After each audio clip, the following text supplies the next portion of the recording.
ನಮಸ್ಕಾರ ವೀಕ್ಷಕರೇ, ಇಂಥವರು ನಿಂಬೆಹಣ್ಣಿನ ಸೇವನೆ ಮಾಡಲೇಬಾರದು. ಮಾಡಿದರೆ ಮುಂದೆ ಪಶ್ಚಾತ್ತಾಪ ಪಡಬೇಕಾಗುತ್ತೆ. ಎಚ್ಚರಿಕೆ. ಯಾರು ಐರನ್ ಟ್ಯಾಬ್ಲೆಟ್ಸ್ನ ಬಳಸುತ್ತಾರೋ ಅವರು ನಿಂಬೆಹಣ್ಣಿನ ಸೇವನೆ ಮಾಡಬಾರದು. ಹೊಟ್ಟೆಯಲ್ಲಿ ಅಲ್ಸರ್ ಇರುವವರು ಕೂಡ ನಿಂಬೆಹಣ್ಣಿನ ಸೇವನೆ ಮಾಡಬಾರದು.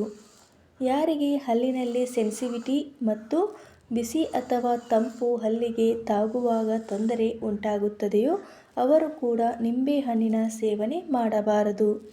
ಎಸಿಡಿಟಿ ತೊಂದರೆ ಇರುವವರು ನಿಂಬೆಹಣ್ಣಿನ ಸೇವನೆ ಮಾಡಬಾರದು. ಕಿಡ್ನಿ ತೊಂದರೆ ಇರುವವರು ಕೂಡ ನಿಂಬೆಹಣ್ಣಿನ ಸೇವನೆ ಮಾಡಬಾರದು. ಮೈಗ್ರೇನ್ ಇರುವವರು ಕೂಡ ನಿಂಬೆಹಣ್ಣಿನ ಸೇವನೆ ಮಾಡಲೇಬಾರದು.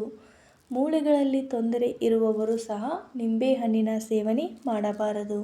ವೀಕ್ಷಕರೇ, ಇವತ್ತಿನ ಈ ವಿಡಿಯೋ ನಿಮಗೆ ಇಷ್ಟವಾಗಿದ್ದಲ್ಲಿ ವಿಡಿಯೋಕ್ಕೊಂದು ಲೈಕ್ ಮಾಡಿ ಹಾಗೂ ಈ ಥರ ವಿಡಿಯೋಸ್ಗಳಿಗಾಗಿ ನನ್ನ ಚಾನಲ್ನ ಸಬ್ಸ್ಕ್ರೈಬ್ ಮಾಡಿ.